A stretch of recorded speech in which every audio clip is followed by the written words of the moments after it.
키워드로 보는 국회는 지금. 오늘 먼저 살펴볼 키워드는 여당 상임위원장 단독 선출입니다.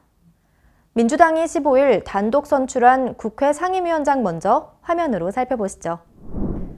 법제사법위원장으로 윤호중, 기획재정위원장으로 윤후덕, 외교통일위원장으로 송영길, 국방위원장엔 민홍철, 산업통상자원 중소벤처기업위원장으로 이하경, 보건복지위원장은 한정혜 의원이 선출됐습니다.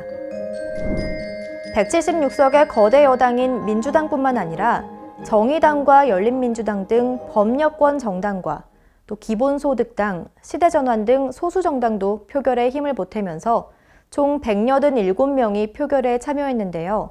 다수당이 단독으로 개원국회의 상임위원장을 선출한 건 1967년 7대 국회 이후 53년 만이라고 하죠. 여야는 그동안 국회 본회의로 가는 문턱으로 불리는 법사위원장을 누가 가져가냐를 두고 마주 달려왔습니다.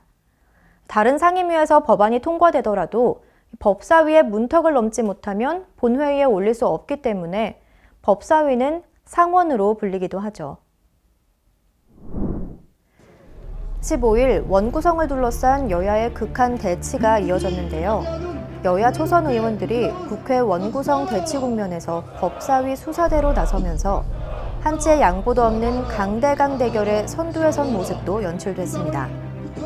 21대 초선 의원들은 15일 상임위 선출 직전까지 박병석 국회의장을 경쟁적으로 찾아가 여당은 촉구를, 야당은 항의를 했는데요. 양보 없는 원구성에 여야 원내 지도부 간 협상이 평행선을 긋자 각 당의 초선들까지 나서서 전선을 형성한 셈이었습니다.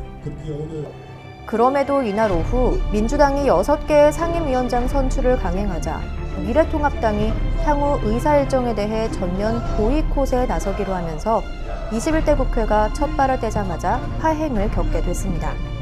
특히 통합당은 주호영 원내대표가 원구성 협상 결렬의 책임을 지고 사의를 표명하면서 여야 협상은 갈 길을 잃고 앞을 내다볼 수 없게 됐습니다.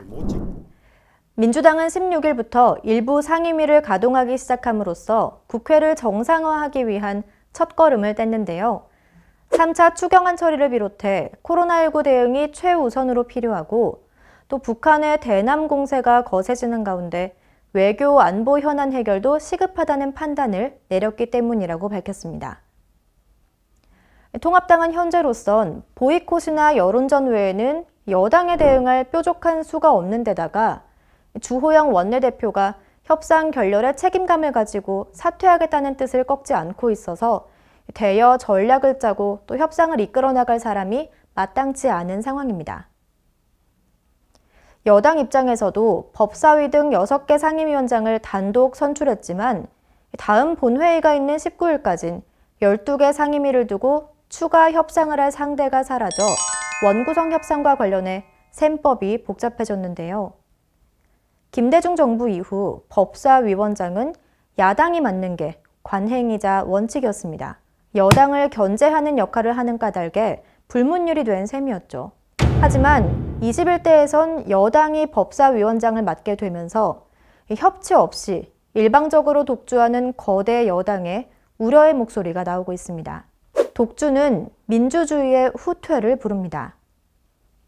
국민이 원하는 걸 생각하지 않고 자신의 생각만 밀어붙이는 것만이 4.15 총선의 정신은 아니겠죠.